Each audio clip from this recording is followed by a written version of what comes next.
Adil here from Flash Game Studio. In this video, we are going to learn about some basics of C Sharp. We will learn about data types, variables, and some other things. As you know, in any programming language, we have data types, variables, methods, classes, and so forth. Here you can see all these things.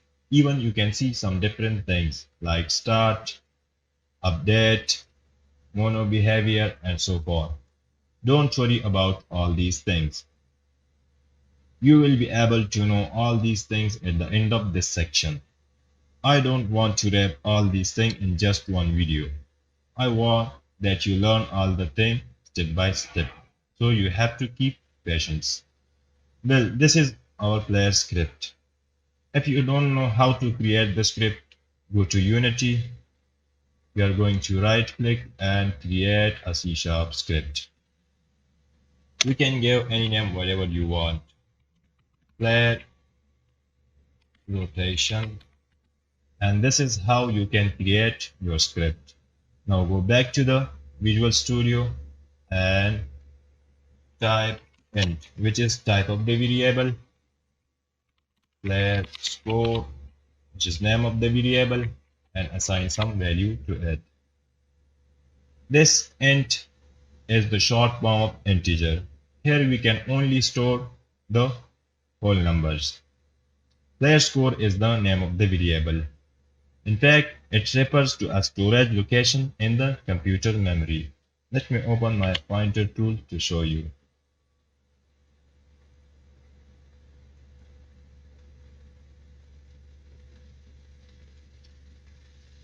These are different storage locations.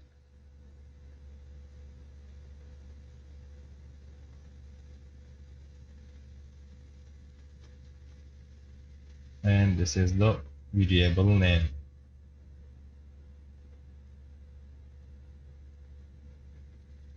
Player script, player score. It's look weird, but you have to understand it. This player score variable refers to this memory location where we have stored the value 100. That's it.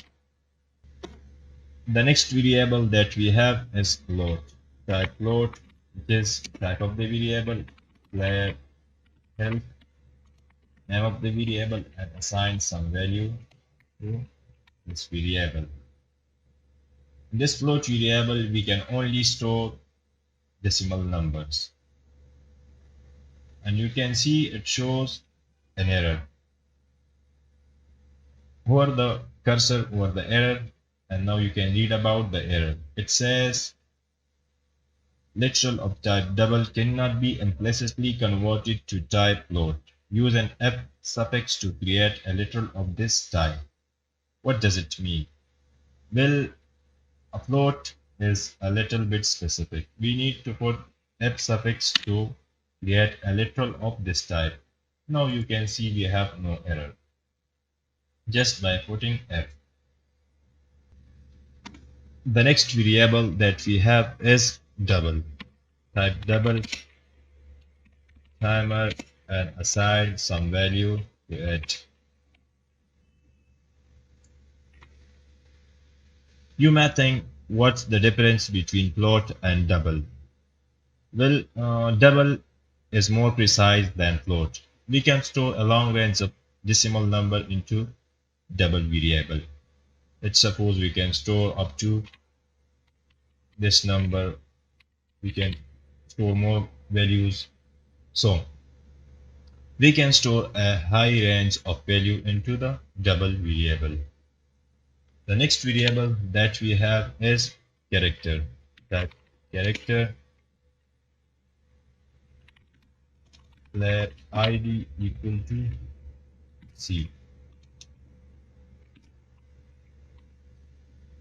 In this variable, we can store a single letter, but the letter must be enclosed in single quotes, as you can see here.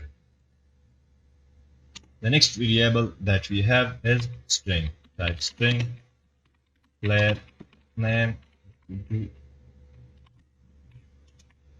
computer.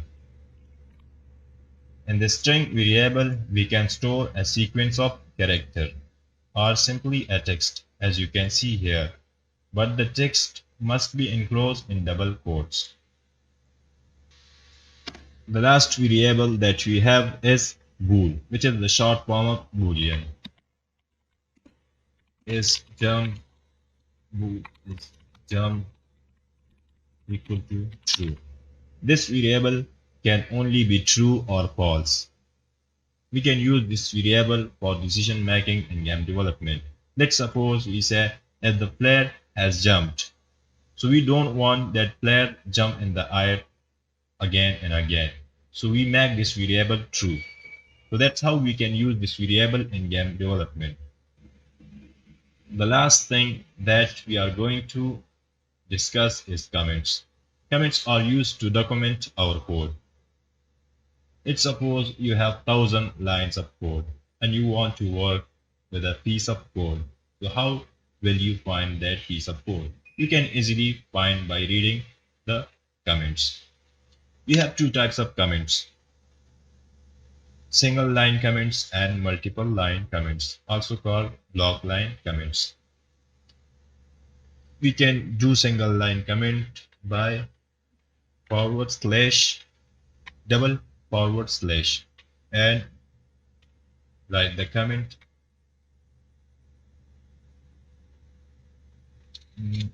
Let me comment these variables. This variable is used for player code. And you can do multiple line comments by forward slash and asterisk, and put the asterisk at the end of the lines where you want to end the comments. Now you can see we have commented these lines of code, and you can do like this.